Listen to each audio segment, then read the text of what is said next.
పట్టణాల్లో చీకట్లట. నిజామాబాద్ నగరం నుంచి హైదరాబాద్కు వెళ్లే మార్గంలోని రహదారిపై వెలగని వీధి. నిజామాబాద్కే పరిమితం కాదు, మొత్తం అన్ని రాష్ట్రం అంతా ఇదే పరిస్థితున్నది.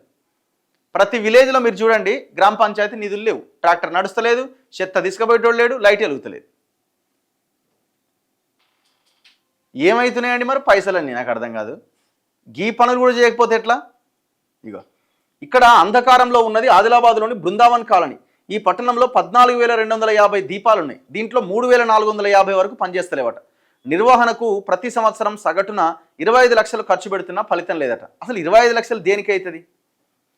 25 లక్షలు దేనికి అవుతుంది? ఏం కథ? అసలు దేనికి ఖర్చు పెడుతుంది? కాంట్రాక్టర్ ఎవడు? ఇట్లా ఇది కరీంనగర్ కార్పొరేషన్ పరిధిలో దాదాపు 1,250 పనిచేస్తలేవు. సూర్యాపేటలో 2,300 దీపాలు ఉన్నాయట, అవి చక్కగా పనిచేస్తలేవు. మహబూబ్ నగర్లో అదే పరిస్థితి ఉన్నది. మీరు గ్రామాల్లో చూడండి, అదే మొత్తం అదే సిచ్యువేషన్. ఏందో మరి ఇది.